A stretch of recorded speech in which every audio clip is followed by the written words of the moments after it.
జవాన్లు జాతీయ పథకంతో గౌరవంగా సత్కరిస్తున్నారు. గట్టిగా చెప్పండి అందరం కూడా. భారత్ మాతాకి జై జవాన్.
ఇది ముందర వెళ్తుంది, మధ్యలో మనం ఉంటాం, తర్వాత బండి ఉంటుంది.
సిద్ధమైపోతారు ఈ దేశ సేవలో ప్రాణాలు పోతాయేమో అని చెప్పేసి.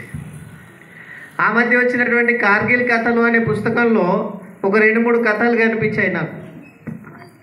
దాంట్లో ఏదీ లేదు అని చెప్పేసి, అటువంటి దేశ రక్షణ చేసేటువంటి అవకాశం దేశంలో పుట్టిన ప్రజలందరికీ దొరకదు. కేవలం ఈ దేశాన్ని బార్డర్లో ఉండి రక్షించేటువంటి సైనికులకు మాత్రమే దొరుకుతుంది. అటువంటి ఉన్నతమైనటువంటి శ్రమ ఏదైతే ఉందో అది నిజంగా కన్న తల్లికి చేసేటువంటి సేవ లాంటిది. ఈ పవిత్రమైనటువంటి భారతమాతను రక్షించుకునేటువంటి బాధ్యత తీసుకొని ఈ మన సైనికులు శ్రమ చేస్తూ ఉంటారు. ప్రవహించే నా రక్తం ప్రజల కోసమే, ప్రవహించే నా రక్తం ప్రజల కోసమే, ప్రాణం పోతే పోని దేశం కోసమే అని చెప్పేసి ఎంతోమంది సైనికులు నిండు యవ్వనంలో 18-19 ఏళ్ళ వయసులో ఉద్యోగంలో చేరి 40 సంవత్సరాల్లో రిటైర్మెంట్ అవుతుంటారు. ఇంకొంచెం మంది ముందు వెనక అవుతూ ఉంటారు. నిండు యవ్వనం భార్యతో ఆనందంగా, పిల్లలతో ఆనందంగా, చుట్టాలతో ఆనందంగా ఉండాల్సినటువంటి వయసులో -40 డిగ్రీలు 50 డిగ్రీల చలిలో ఎత్తైన కొండల మధ్య ఆక్సిజన్ కూడా అందనటువంటి పరిస్థితుల్లో ఒక్కొక్కసారి ఒంటరిగా జీవించాల్సినటువంటి పరిస్థితులు ఉంటాయని తెలిసి కూడా దేశం కోసం జీవితాల్ని, వాళ్ళ యొక్క ప్రాణాల్ని పణంగా పెట్టి చేస్తున్నటువంటి అనేక మంది సైనికులకు చేసేటువంటి సన్మానంగా ఈ సన్మానాన్ని మనం గుర్తించాలి. ఇది కేవలం పోతన్న గారికి జరుగుతున్నటువంటి సన్మానం మాత్రమే కాదు, యావత్ భారతదేశంలో దేశ రక్షణ కోసం తమ ప్రాణాలని పణంగా పెట్టి సైన్యంలో పనిచేస్తున్నటువంటి అందరి సైనికులకి మన గ్రామం తరఫున జరుగుతున్నటువంటి సన్మానంగా భావించాల్సిన అవసరం ఉన్నది. కాబట్టి కేవలం -40 డిగ్రీల చలిలో మాత్రమే కాదు, 60 డిగ్రీలు ఉష్ణోగ్రత ఉన్నటువంటి రాజస్థాన్ ఎడారిలో కూడా ఉద్యోగాలు చేయాల్సిన పరిస్థితి ఉంటుంది. భార్య గర్భవతి, మళ్ళీ ఆర్మీలోకి వెళ్ళిపోయాడు. కార్గిల్ యుద్ధం ప్రారంభమయ్యే కొన్ని రోజుల ముందు ఈయన కొడుకు పుట్టిండు అని చెప్పేసి సమాచారం వచ్చింది. నా కొడుకు పుట్టిండు, నా కొడుకుని చూడ్డానికి నేను వెళ్తాను అని చెప్పేసి ఆ సమాచారాన్ని ఆర్మీ అధికారులకు అందిస్తే వాళ్ళు చెప్పారనమాట, సరే మంచి కొడుకు పుట్టిండంటే లీవ్ గ్రాంట్ చేస్తున్నామన్నారు. గ్రాంట్ చేశారు. లీవ్ గ్రాంట్ అయింది కదా అని చెప్పేసి ఈయన ఇంటికి వెళ్ళడానికి రెడీ అవుతున్నటువంటి సమయంలోనే కార్గిల్ యుద్ధం ప్రారంభమైంది. కాబట్టి సైనికులు లీవ్స్ క్యాన్సిల్ చేసుకోవాలి అని చెప్పారు. ఇతనికి లీవ్ ఇచ్చిన అధికారి ఏమన్నాడంటే, నీ ప్లేస్లో ఇంకెవరైనా ఉన్నవాళ్ళు వస్తే నిన్ను రిలీవ్ చేస్తాను అని చెప్పేసి అన్నారు. లేదు, నా కొడుకును నేను ఎప్పుడైనా చూసుకోవచ్చు, కానీ ఏ భారతమాతను రక్షించడం కోసం నేను ఉద్యోగంలో చేరానో ఆ భారతమాత ఇప్పుడు కష్టకాలంలో ఉంది అని తెలిసి నా కొడుకును చూడడానికి నేను ఎందుకు వెళ్ళాలి అని చెప్పేసి లీవ్ను తనంతర తానే క్యాన్సిల్ చేసుకొని యుద్ధభూమిలోకి వెళ్ళి అమరుడైనాడు ఒక జవాన్. ఇట్లాంటి కథలు, ఆ కార్గిల్ కథలు అనే పుస్తకంలో చాలా కనిపిస్తూ ఉంటాయి. ఆ జవాన్ ఇట్లాంటి కథల్ని మన పత్రికలు రాయవు, దురదృష్టం. ఇది బీబీసీలో వచ్చిన స్టోరీ ఆ జవాను గురించి, మనకి అతని పేరు కూడా తెలియదు. అట్లా ఇంకొక అదే కార్గిల్ యుద్ధంలో చేస్తున్నటువంటి సైన్యంలో 3 జవాన్లు కలిసి ముందుకు వెళ్తున్నారు. కొండ ఎక్కాలి, రాత్రిపూట కొండ అవతల పాకిస్తాన్ ముష్కరులు ఉన్నారు. కొండ ఎక్కి వాళ్ళని చంపాలి. 3 ఉన్నారు. అక్కడి నుంచి కాల్పులు జరుగుతున్నాయి. ఒక అతను చనిపోయిండు, ఇంకిద్దరు మాత్రమే పైకెక్కుతున్నారు. ఆ సమయంలో ముందున్న వ్యక్తి వెనుకున్న ఆయన అడిగిండు, టైం ఎంత అని. అంటే చెప్పాడు రాత్రి 12 అని చెప్పేసి. చెప్పిన తర్వాత కొద్ది సమయానికి గుర్తొచ్చింది, అరే నా దగ్గర వాచి ఉంది, ఆయన దగ్గర కూడా వాచి ఉంటుంది కదా. ఆర్మీ జవాన్లకు ఇచ్చే వాచులు మంచిగా రాత్రిపూట కూడా కనిపించేటట్టుగా మంచి డిజైన్ చేసి ఉంటాయి, స్పష్టమైన టైం కనిపిస్తుంది. మరి నన్ను ఎందుకు అడిగిండు అన్న, టైం ఎందుకు అడిగినావు అంటుంటేనే నువ్వు సైలెంట్గా మీదికి రా అని చెప్పేసి అన్నాడు. మీదికి పోయినరు. అక్కడి నుంచి అవతల వ్యక్తిని, అవతల ఉన్నటువంటి ఆ ముష్కరులని చాటు నుంచి చంపేశారు. అక్కడ వాతావరణం పీస్ఫుల్ అయింది అన్న సమయంలో ఇతను అడిగారు, అన్న నీ దగ్గర కూడా వాచ్ ఉంది కదా, నన్నెందుకు టైం అడిగినావు అని చెప్పేసి. అప్పుడు ఇతని దగ్గర ఉన్నటువంటి బ్యాగ్లోంచి ఎడమ చెయ్యి తీసి చూపెట్టింది అనమాట. వాచి పెట్టుకునేటువంటి చెయ్యి ఆ ఎదుటోడు వేసినటువంటి బుల్లెట్కి తెగిపోయింది. తెగిపోతే నా చెయ్యి తెగిపోయింది అనేటువంటి విషయాన్ని కూడా చెప్పకుండా ఆ చేతులు ఇట్లా తీసేసి బ్యాగ్లో పెట్టుకొని ఇంకా మీదికి వెళ్ళి చంపేసిన అనమాట. అంటే ఇట్లాంటి కథలు మనకి సైనికుల జీవితాల్లో అనేకము కనిపిస్తూనే ఉంటాయి. మొన్న ఈ మధ్యనే మన తెలుగు ప్రాంతం నుంచి చనిపోయిన వ్యక్తి మురళీ నాయక్, అతని గురించి అనేక స్టోరీలు వచ్చినాయి.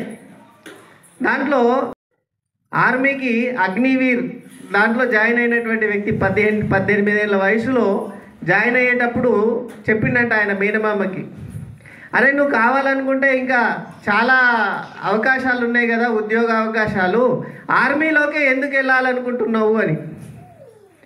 ఆర్మీకి వెళ్తేనే ఈ భారత మాతకి నిజంగా మనం సేవ చేసినట్టు లెక్క. ఆర్మీ వాళ్ళకు మాత్రమే ఒక అదృష్టం ఉంటుంది. ఎర్రకోట పైన ఎగిరేటువంటి త్రివర్ణ పతాకము భారతదేశం యొక్క సార్వభౌమాధికారాన్ని ప్రపంచానికి చాటేటువంటి త్రివర్ణ పతాకము రెపరెపలు ఆడడం కోసం, ఆకాశంలో మువ్వన్నెల జెండా రెపరెపలు ఆడడం కోసం ప్రాణత్యాగమైన చేయడానికి సిద్ధంగా ఉండే అవకాశము కేవలం సైనికులకు మాత్రమే ఉంటుంది. ఒకవేళ ఆ విధి నిర్వహణలో మేము చనిపోతే గనక త్రివర్ణ పతాకాన్ని చుట్టి మమ్మల్ని దహనం చేస్తారు. అటువంటి అదృష్టం వేరే వాళ్ళకు దక్కదు. కాబట్టి నేను ఆర్మీలో జాయిన్ అవుతా అన్నాడు అని చెప్పి అదే త్రివర్ణ పతాకం మీద కప్పి ఆయన అంత్యక్రియలు జరిగినాయి. రాష్ట్ర ముఖ్యమంత్రి మిగతా అధికారులందరూ కూడా మన ప్రాంతం నుంచి వెళ్ళారనమాట. శ్రీ పోతన్న గారు ఈరోజు పదవి విరమణ చేసి ఈ గ్రామానికి విచ్చేసిన సందర్భంగా వారికి ప్రత్యేకమైనటువంటి అభినందనలు, శుభాకాంక్షలు తెలియజేస్తూ, మామూలుగా ఉద్యోగంలో చేరిన వెంటనే పదవి విరమణ తేదీ కూడా రాసిపెట్టి ఉంటారు, ఏ రోజు పదవి విరమణ చేస్తారు అనేటువంటి విషయం. కానీ అన్ని ఉద్యోగాలలో పదవి విరమణ చేయడం వేరు, ఆర్మీలో ఉండి పదవి విరమణ చేయడం వేరు. ఆర్మీలో ఉన్న వాళ్ళు పదవి లాంటి ప్రదేశంలో ఉద్యోగం చేసేటప్పుడు ఒక ఛాయ్ కాచుకోవడానికి కూడా 3 గంటలు వాళ్ళు కష్టపడాల్సి వస్తుంది. అంతసేపు ఛాయ్ కాచుకున్నది కేవలం 3 సెకండ్లలో తాగకపోతే అది కూడా గడ్డగట్టే ప్రమాదం ఉంటుంది. కాబట్టి ఎంతటి కష్టాన్నైనా శారీరక శ్రమనైనా వాళ్ళు భరిస్తారు.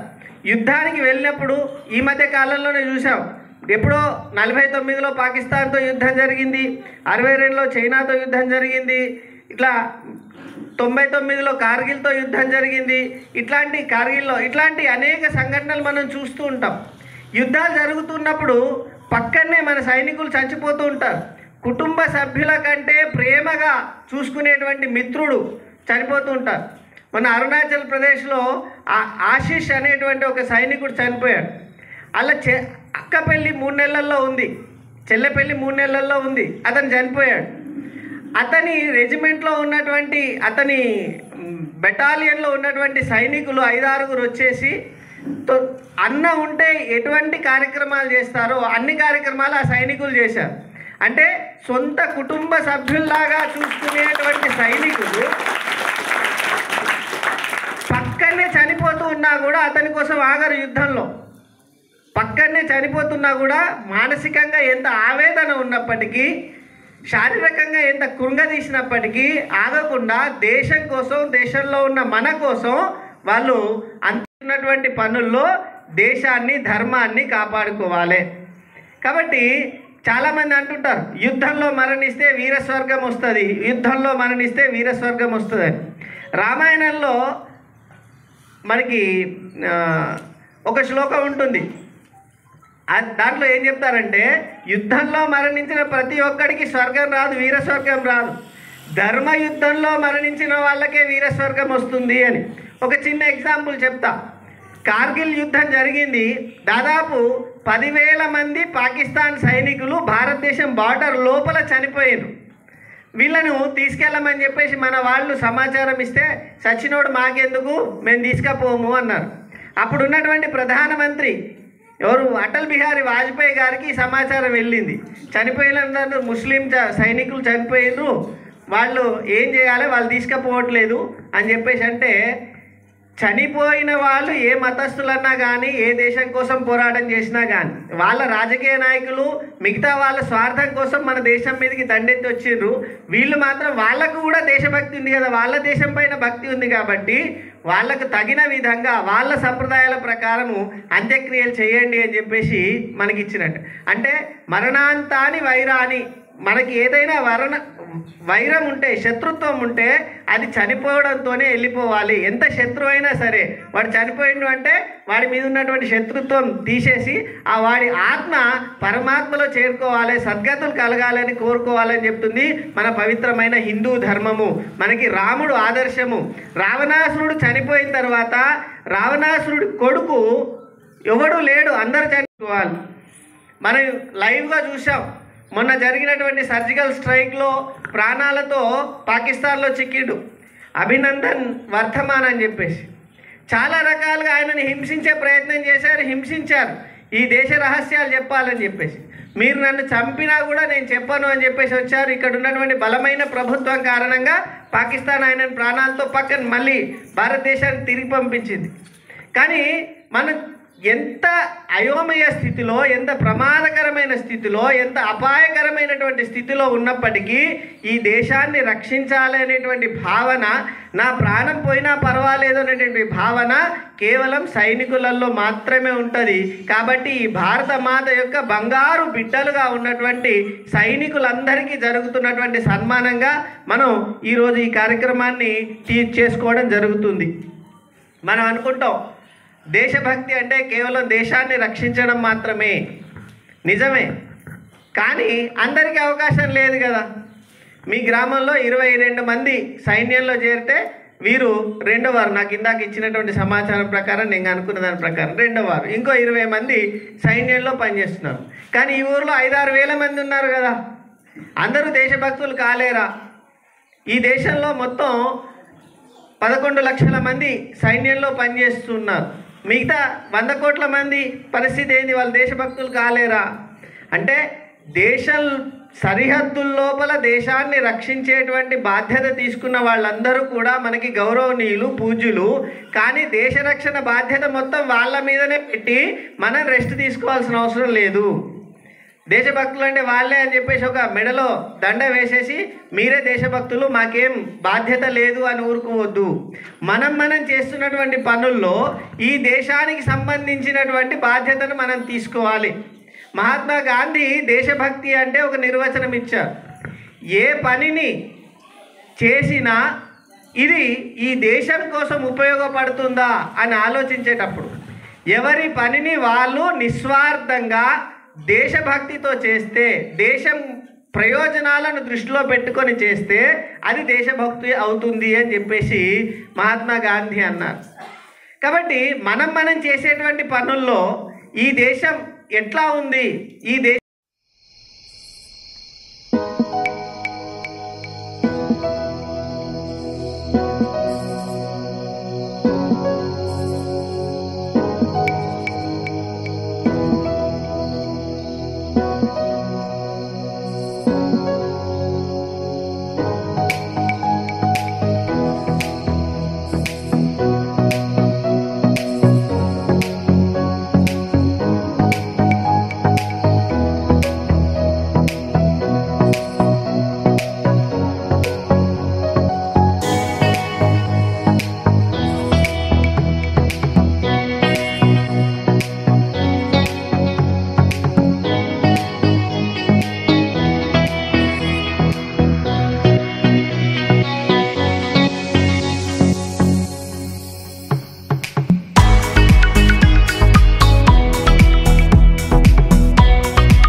మంచి విజయాలు సాధించాలని, వ్యసనాలకు దూరంగా ఉండి, మత్తు పదార్థాలకు దూరంగా ఉండి, మరి ఇది ఒక విషయం కూడా చెప్పొద్దు, ఆన్లైన్ గేమ్లకు కూడా దూరంగా ఉండి ఈ చెప్పదలసిన విషయంగానే నేను చెప్తున్నాను. ఎందుకంటే మొన్న ఒక పోలీసుకు కూడా ఘటన జరిగింది, న్యూస్లో వచ్చింది పేపర్. వీటికి అన్నిటికీ దూరంగా ఉండే మీరు గ్రామానికి, తల్లిదండ్రులకు మంచి పేరు తీసుకోవాల్సిందిగా మనస్ఫూర్తిగా కోరుకుంటున్నాను. అందరికీ సహకరించిన ప్రతి ఒక్కరికి పేరు పేరున ధన్యవాదాలు తెలుపుతూ జై హింద్, భారత్ మాతా కీ, భారత్ మాతా కీ, భారత్ మాతా కీ. Thank you. ఈ లోకానికి నాకు పరిచయం చేసిన నా తల్లిదండ్రులు ఇప్పుడు ఇక్కడ లేకున్నా కానీ, నేను రిటైర్మెంట్ తీసుకునేసరికి ఇప్పుడు ఇక్కడ లేరు. అయినా కూడా వారు ఎక్కడున్నా కానీ ఇక్కడ ఉన్నట్టే అనిపిస్తుంది నాకు. వాళ్ళు మన మధ్యలో ఉన్నట్టే అనిపిస్తుంది. వాళ్ళు ఎక్కడున్నా కానీ వాళ్ళ ఆత్మకు శాంతి చేకూర్చాలని ఆ భగవంతుని మనస్ఫూర్తిగా కోరుకుంటున్నాను. అలాగే ఈ సమాజానికి పరిచయం చేసిన, విద్యాబుద్ధులు నేర్పిన, క్రమశిక్షణ నేర్పిన గురువులు అందరికీ నేను పేరు పేరున ధన్యవాదాలు తెలుపుతున్నాను. అలాగే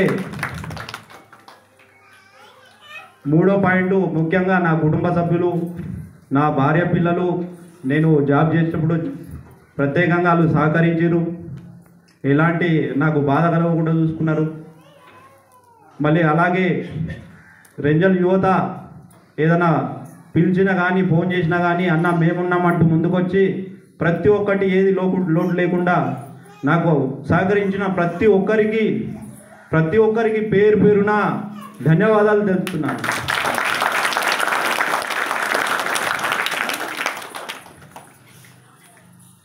అస్సాం రైఫిల్లో రెంజల్ నుంచి ఒక్కడిగా వెళ్ళాను ఫస్ట్ అయితే.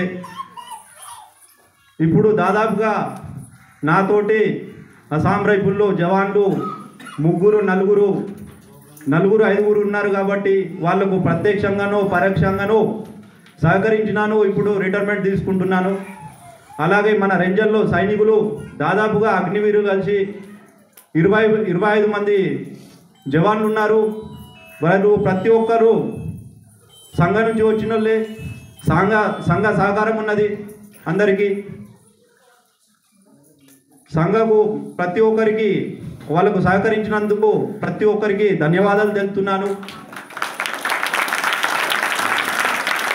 21 సంవత్సరాల అస్సాం రైఫిల్లో ఎన్నో కష్టాలు, ఎన్నో కన్నీళ్ళు, అవి చెప్పాలనుకుంటే ఒక్కొక్క రోజు కూడా చాలా కష్టంగా అనిపిస్తుంది. కష్టం కూడా సంతోషంగా స్వీకరించి ఇలా 21 సంవత్సరాల సేవ చేసి మీ ముందు నిలబడ్డానంటే మీ అందరి సహకారం ఉందని కూడా పేరు పేరున తెలియజేసుకుంటున్నాను. అస్సాం రైఫిల్ 21 సంవత్సరాల జీవితంలో ఎన్నో అనుభవాలు, ఎన్నో ప్రాంతాలు అనేసరికి అస్సాం రైఫిల్ ఇది నార్త్ ఈస్ట్లో ఉంటుంది. దీనికి ఒక prince of the hills people కూడా అంటారు. ఇది 7 ఈశాన్య రాష్ట్రాలు ఉంటుంది. అస్సాం, నాగాలాండ్, మణిపూర్, అరుణాచల్ ప్రదేశ్, మిజోరం, మేఘాలయ, సిక్కిం. ఇప్పుడు అస్సాం రైఫిల్ ఆపరేషన్ కానీ అన్ని విధాల సక్సెస్ఫుల్ కానీ ఇది జమ్మూ కాశ్మీర్లో కూడా 4 బెటాలియన్ ఒక సెక్టర్ కూడా అక్కడ రెజ్జింగ్ చేయడం జరిగింది. అక్కడ కూడా విజయవంతంగా ఆపరేషన్లు పూర్తి చేస్తున్నారు అస్సాం రైఫిల్. ఇది చాలా సంతోషం. అలాగే అస్సాం రైఫిల్లో చాలా కోర్సెస్ ఉంటాయి. మేము ఐఎంఏకి వెళ్తుంటే ఇండియన్ మిలిటరీ అకాడమీ, మళ్ళీ కొన్ని కోర్సు సెక్షన్ కమాండర్ కోర్స్ మా ఊళ్ళో వెళ్ళేస్తుంటే కొన్ని గురీజులు కొన్ని చెప్తుండే, మాకు కొన్ని కొటేషన్స్ చెప్తుండే. అది కొద్దిగా హిందీలో ఉంటుంది, కొద్దిగా అందరికి అర్థమవుతుంది. మళ్ళీ నేను తెలుగులో కూడా చెప్తా. ఏం చెప్తున్నా అంటే, दूरदृष्टि, कड़ी मेहनत, पक्का इरादा और अनुशासन अपना देश, अपना समाज, अपना परिवार को महान बनाता है. इसका తెలుగులో అర్థం ఏంటంటే దూరదృష్టి అంటే దూరం చూపు ఇక్కడి నుంచి మనం నిజామాబాద్ దాకా కాదు, హైదరాబాద్ దాకా కాదు, ఇది దూరం చూపు కాదు. టైం ప్లానింగ్ అనేది ప్రతి ఒక్క వ్యక్తికి ఉండాలని మా గురువు గారు చెప్తుంటారు. టైం ప్లానింగ్ ఎట్లా ఉండాలంటే, ఈరోజు నేను ఆర్మీలో వెళ్ళేసరికి 2004 సంవత్సరంలో వెళ్ళాను. 2025లో రిటైర్మెంట్ అయినాను. 2004 సంవత్సరంలో ఇక్కడ ల్యాండ్ విలువ దగ్గరగా 80 నుంచి లక్ష రూపాయలు ఉండేది, ఇప్పుడు 30 లక్షలైంది. అప్పుడు ఆలోచిస్తే ఇప్పుడు చాలా రిజల్ట్ ఏందనేది మీకు తెలుస్తుంది ముందు. అందుకోసమే ముందు చూపు అనేది మనిషికి తప్పకుండా ఉండాలని, టైం ప్లానింగ్ ఉండాలని మా గురువుగారు చెప్పేవారు. అలాగే నిలకడ శ్రమ అనేది ప్రతి ఒక్కరికి కష్టపడే మనస్తత్వం ఉండాలని చెప్తారు. ఈరోజు మీరు కష్టపడలేదంటే రేపటి నాడు పిల్లల భవిష్యత్తు కోసం, పిల్లల హాస్పిటల్ కోసం, 5,000 కోసం, 10,000 కోసం మీరు వేరేళ్ళ దగ్గర ఇంటి దగ్గర బెల్లు కొట్టాల్సి వస్తుంది. అందుకోసమే ప్రతి ఒక్కరూ కష్టపడాలని నేను మనస్ఫూర్తిగా కోరుకుంటున్నాను. అలాగే మూడోది సంకల్పము. మనిషికి సంకల్పం అనేది కంపల్సరీ ఉండాలి. మనం ఏం ప్లాన్ చేసుకుంటున్నాం, ఏమవుతాము, ఈ ఆధునిక టెక్నాలజీ యుగంలో, కంప్యూటర్ జమాన్లో, చాట్ జీపీటీ జమాన్లో, ఏఐ టెక్నాలజీ జమాన్లో సంకల్పం అనేది ఉండాలి. ఇంతకుముందు ఆర్మీలో నేను ఇంకా ఏజ్ ఉంది, నాకు 21 సంవత్సరాలు, నేను ఆర్మీ పడు. ఇప్పుడు అట్లా కాదు, 8వ క్లాస్ నుంచి కానీ 9వ క్లాస్ నుంచి కానీ మీరు అలవాటు చేసుకోవాలి. ఆర్మీ అంటే ఆర్మీ కాదు, మీరు ఏం ప్లాన్, ఒక డాక్టర్ అవుతారా, ఇంజనీర్ అవుతారా, కలెక్టర్ అవుతారా అనేది ఇప్పుడు ముందు ప్లాన్ చేసుకోవాలని మా గురువుగారు చెప్పేవారు. అలాగే ఈ 3 ముఖ్యమైన చెప్పినాం. ఇంకొకటి కూడా అది ముఖ్యమైనది అనుశాసన్ అనేది డిసిప్లిన్. మనిషికి అనేది డిసిప్లిన్ చాలా ముఖ్యము. గురువుగారు చెప్పేవారు. మా క్లాస్లో కూడా తెలుగు టీచర్ ఒకటి చెప్తుండే, చదువు రాకున్నా కానీ సంస్కారం ఉండాలని అంటారు. అందుకో మేము ఎంత పెద్ద చదువులు చదివినా, ఎంత ఉద్యోగాలు చేసినా సంస్కారం లేకుంటే మనిషి రాణించడని మా గురువుగారు చెప్పేవారు.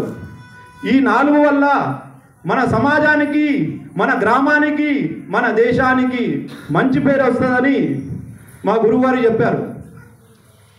మా గురువుగారికి చాలా ధన్యవాదాలు తెలుపుతున్నాను. మళ్ళీ అట్లాగే నేను అస్సాం రైఫిల్లో వెళ్ళేటప్పుడు ఈ నిజామాబాద్ డిస్టిక్ నుంచి 3 జవాన్గా వెళ్ళడం జరిగింది. వాళ్ళు కొన్ని అన్యోన్య కారణాల వల్ల వాళ్ళు సర్వీస్లో డిశ్చార్జ్ కావడం జరిగింది. కానీ నా తల్లిదండ్రుల ఆశయం కోసం, ఈ గ్రామ యువకుల ఆశయం కోసం నేను ఎప్పుడు కూడా వెనుదిరగలేదు. ఊరు కోసం, నా కోసం, గ్రామం కోసం నేను 21 సంవత్సరాలు పూర్తి చేసుకొని అస్సాం రైఫిల్లో ఎక్స్ సర్వీస్మెన్గా అన్ని బెనిఫిట్లు తీసుకొని, హెల్త్ పరంగా కానీ, ఫైనాన్షియల్ పరంగా కానీ అన్ని బెనిఫిట్లు తీసుకొని సంతోషంగా రిటైర్మెంట్ అవుతున్నానంటే ప్రత్యక్షంగా పరోక్షంగా అందరూ మీ కారణమని, మీ సహకారం ఉందని తెలియజేస్తున్నాను. అలాగే ముఖ్యంగా యువతకు ఒక చిన్న విన్నపం. రానున్న కాలంలో